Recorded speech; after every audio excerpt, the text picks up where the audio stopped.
Oke, bismillahirrahmanirrahim. Assalamualaikum warahmatullahi wabarakatuh. Kembali lagi sama saya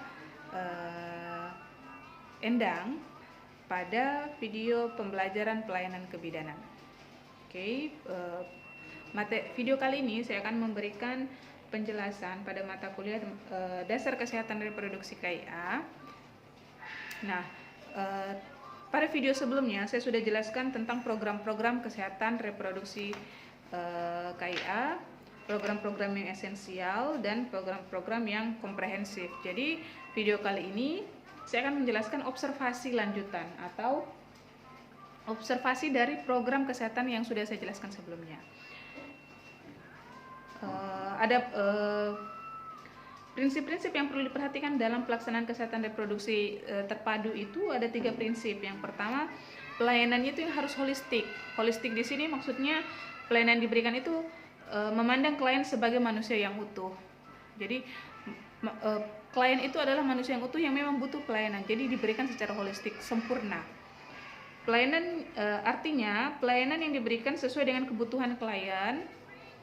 Namun petugas kesehatan dapat menawarkan dan memberikan pelayanan lain yang dibutuhkan oleh klien yang didefinisikan melalui proses anamnesis. Jadi pelayanan yang holistik itu adalah pelayanan yang diberikan kepada manusia seutuhnya sesuai dengan kebutuhan manusia itu sendiri. Tapi dalam pemberian pelayanan ini bisa kita sebagai petugas pemberi pelayanan bisa menawarkan beberapa pelayanan-pelayanan kepada klien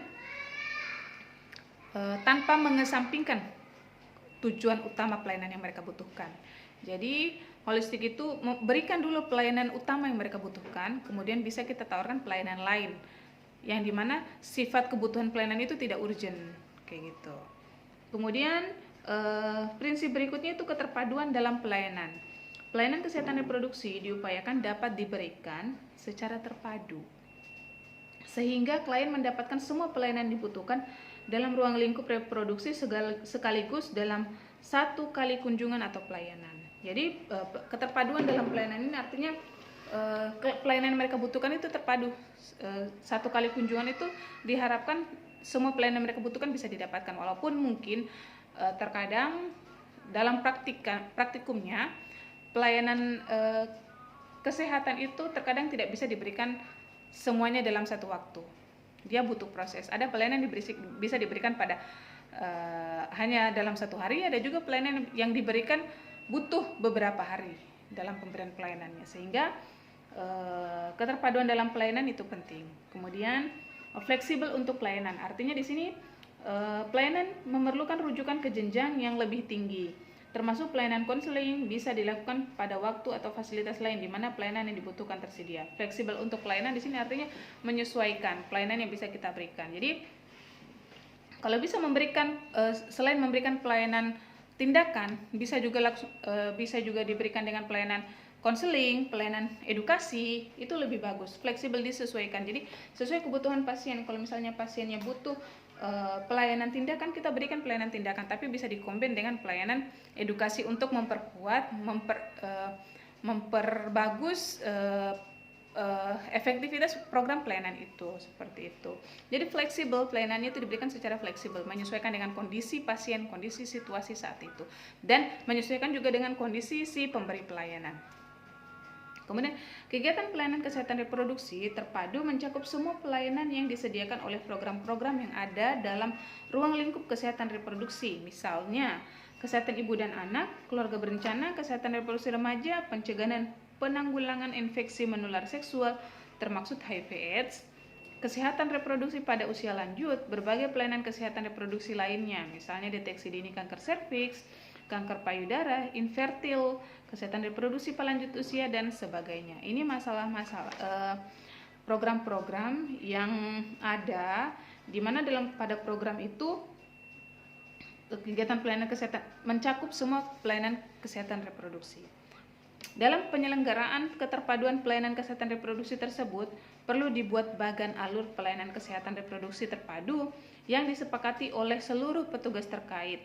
Bagan ini dapat terus disesuaikan dan diperbaiki secara bertahap sesuai dengan kebutuhan, sesuai dengan masalah yang terjadi pada saat itu, sesuai dengan lingkungan tentunya ya. Kemudian kriteria puskesmas yang mampu tata laksana PKRT adalah sebagai berikut. Jadi program-program untuk menangani permasalahan kesehatan reproduksi ini, yaitu sebagian besar dilakukan atau dicanangkan di lingkup puskesmas di tiap kecamatan.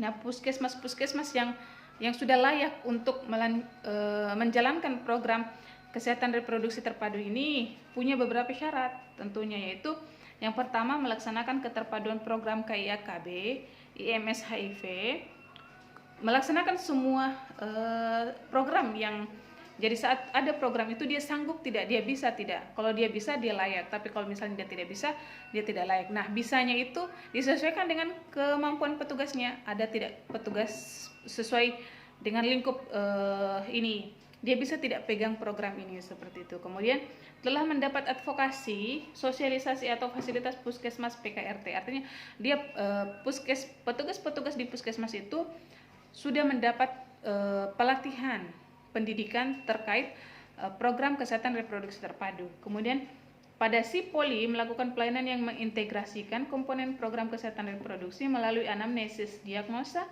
pengobatan termaksud komunikasi, informasi, pendidikan, dan konseling. Hal ini dapat dilihat melalui ketersediaan bagan alur pelaksanaan pelayanan di puskesmas. Kemudian petugas wajib mencatat pelayanan yang diberikan dengan menggunakan rekam medis atau format pelaporan yang sudah ada, bisa berupa kartu ibu, bisa berupa register kohor ibu, bisa berupa buku KIA dan program lainnya yang sudah ada, seperti misalnya program KB, program gizi, dan sebagainya. Diutamakan dilaksanakan pada puskesmas Ponet dengan asumsi bahwa pada puskesmas Ponet ketersediaan alat dan tenaga telah memadai. Itu merupakan syarat-syarat atau tata laksana untuk kriteria dari puskesmas yang bisa menjalankan program kesehatan reproduksi terpadu. Itu saja yang bisa kita observasi seputar program kesehatan reproduksi ini. Itu saja dari saya. Materi-materi yang saya berikan terkait mata kuliah dasar kesehatan reproduksi itu sudah terangkum dalam buku modul pembelajaran yang telah saya susun untuk mahasiswa-mahasiswa yang sudah punya buku ini. Silakan dipelajari sebagai acuan untuk finalnya nanti. Untuk yang belum punya silakan hubungi saya atau silakan cari sumber lain yang jelasnya materinya itu tidak lari dari isi pembahasan saya. Saya sudah juga jelaskan di video-video sebelumnya, di materi-materi, di tugas-tugas, semua sudah saling terkait. Silakan diikuti, silakan disimak. Terima kasih, itu saja dari saya. Kita ketemu untuk mahasiswa saya, untuk mata kuliah ini, kita lanjut di evaluasi final. Terima kasih. Wassalamualaikum warahmatullahi wabarakatuh.